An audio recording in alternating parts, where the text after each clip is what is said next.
Good evening. Welcome back to Voices Real Feel. Thanks for tuning in. Today's topic is bitter exit. A little misty, but we gonna get it. Today I have joining me is my husband, Travis Thompson. I haven't. So baby, have you ever had to deal with a bitter ex? Of course. Um, And what did I consider? yeah.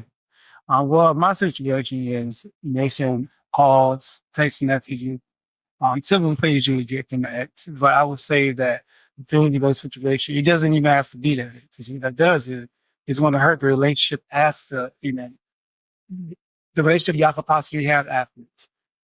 Friendship down the line, as far as communication wise, it really hurts that when it comes to those type of situations. So I would say you really doesn't have to be that bitterness.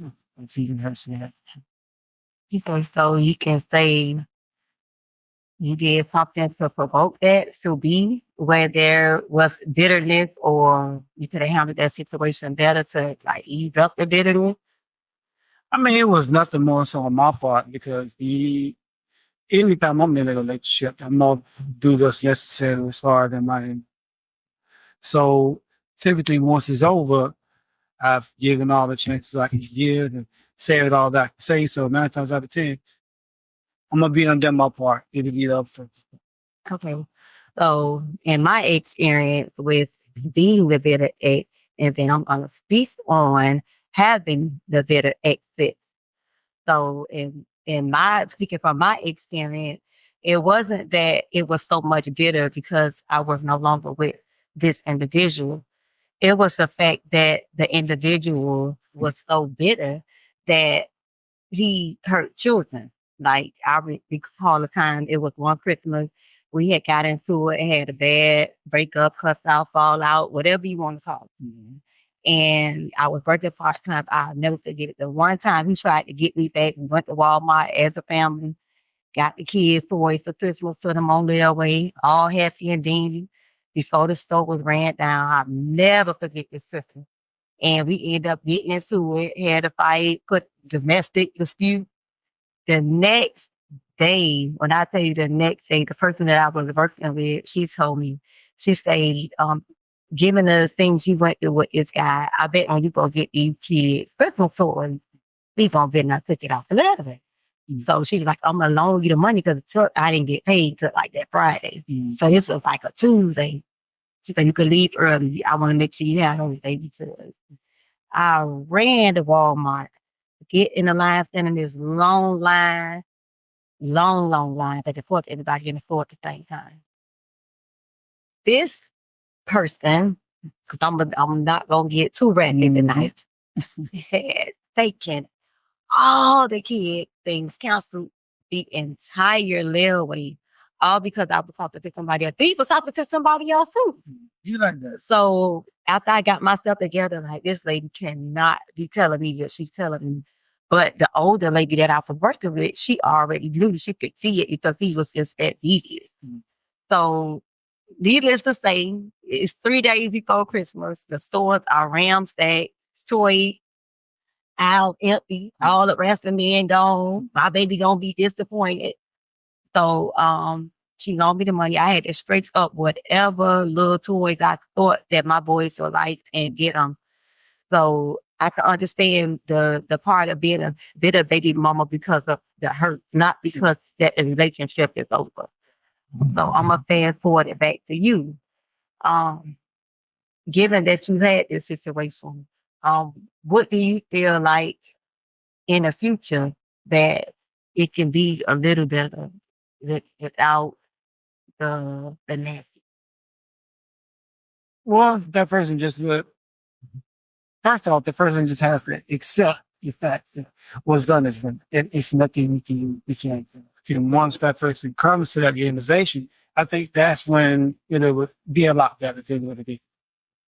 But there's no, like you can say a lot of times, accountability. If there's no accountability, it's not going to change. And what the other thing to do is, he just won't allow you to more so back up from the first. Younger didn't have that open arm TV, especially if you're healthy. It kind of hurts them. It was a lot. And I can remember a time where this same person, but it's been a few, but this same particular person, uh, he had another Christmas. It's always Christmas because you know how Christmas, me and Christmas is. So it was another Christmas where I was dealing with this guy, but we were no longer dealing with each other. So of course he was the whole, I want my family back. And I'm like, that was too messy and too violent. So no. So he had collected all of the kids' Christmas from his family. I would never forget this Christmas. And I had company. And of course he was trying to get me back. And I was like trying to hear him out to see where it could possibly go, if we possibly could get back to that place where it was once good. So he came out, I don't know, he had rocket chairs, bike, and big wheels, and wrestling men, wrestling rings, and I say everything you think a little boy would want, he had it. When he came into that house and saw that person in the house, do you not know? Oh, I'm just a kid. This person took everything that devastated my boy. So that for me, that's what I would say made me bitter and spiteful and certain things like go through the courts to see them. You're gonna have to fight me for them. Because at one point it was just, if you don't do, you still have access. It's okay, as long as they know who they dad is, as long as their dad in their lives. And it got to a place where you're not hurting me by taking these things back. You damaging children. And children don't have an understanding that, okay, well, why he taking our boys back if he mad at mom? You talking about little boys, and they grew up to understand, but hey, that wasn't right. Hey, when he did with that stuff, you think he took it back to get his money back or get their money back? He never brought the stuff back. So in the case of being the bitter ex, I was made to be the bitter ex. I remember a time I was getting up catching the bus with 3 little boys before they working on me. So my oldest was about 5 or 6 at the time. He just say, well, mommy, well, why we gotta get up in the nighttime to catch the bus to go to Granny house? But at this time, my mom was helping me and my dad was helping me out with the kid. And I would get on the bus, we get off the bus, walk them to my mom's house, hard tail down 41st Street to catch the train that'll get me to the bus on time before it leaves from downtown.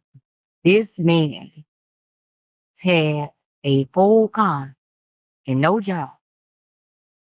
And he and his kid was on the bus. So when I say bitter and yeah, I want child support, when I say bitter and no, you can't see them, when I say bitter and no, I don't want you, it wasn't that I was bitter because he moved on. I was bitter because you're hurting my kids. You hurting me to better my kids. So I would say I corrected that situation about being bitter and being like dealing with a person that's a narcissist basically is paying attention to those signs early because they did. And he overlook a lot of things because the heart wants to see what the heart wants to see when the head already knows that, hey, this is not it. So I feel like we both have to overcome situations with bitter exit and we make each other better and try to communicate more because it's dysfunctional. When the communication isn't proper, that's what leads to the bitterness. Because I feel like in your situation, just on the outside looking in and looking on it open, if you had boundaries set for when the relationship was over, instead of trying to save face for the children or for whatever relationship is established, we end up doing things to ourselves that's even more detrimental. So what the situation will be put again, had you just communicated a little bit more with her, even though there's no reason with certain people. Yeah, I know this for a fact on the outside looking in, but being that we've been together and we've overcome a lot of things, with that particular person, it's a bad situation because I'm a cool person. everybody loved me. I my energy through the roof. And it didn't have to be the way it was. There could have been a sit down, hey, after some time had passed, and I understand the moving on fast is her problem, but she don't understand how we got to the problem. But I felt like it could have been a better situation. A grown up conversation could have been had where there's no nitpicking or hateful feelings. Because I don't hate her. I just like a lot of the things I've heard. Easy. I just like it a lot of dislike, take a dislike and put a lot of the things she did and the way she moved. Because more you as a person, when I asked you about a bit of X, it's like, who wants to be better with we? You don't say much, you don't be much. So you're not loud spoken dealing with the opposite of an irate person all the time under the influence. Things go there for just one word, excuse me, being said, and now it's just him. Everything is on fire. Everything is red, coming from different places. Do you feel like you did everything that you could have done to salvage a little bit of the relationship? Yeah, because yeah, of course. Always take the time out to think of all the positive things that I could have used before I used to things that used to be. And after trial. Then once he points the everything together, he's like, all right, keep trialing this straight error. What else can you do? Not okay. I mean, yeah, so I'm doing no part, you need chance by the chance. Hope does what situation really try to see. Help make it a little bit better or try to help these things that somewhere down the line. I can only I understand because after all the disappointments and the dissatisfactions and the nasty taste and stuff in my mouth, I've never defied their dad of ignorance after restraining order, after court dates, after UCF being called on me. I never ever closed that door. But I'm gonna close with this. I never closed that door to him with his kid. But just this last year that just passed August, he closed that door with his kids because of that child support. Meaning, back child support don't just come out the air. That comes from years and time of not paying it, and it doesn't go anywhere. So someone that I've loved, that I've opened communication up for him and his children, turned his back and closed the door with communication for his children because of the child support payment. What you think they could him? Because I was off. And with that being said, thanks for logging on. Thanks for coming to Real Story, Real Voices, Real Feel. How you ready to feel? Good night, and we all. It's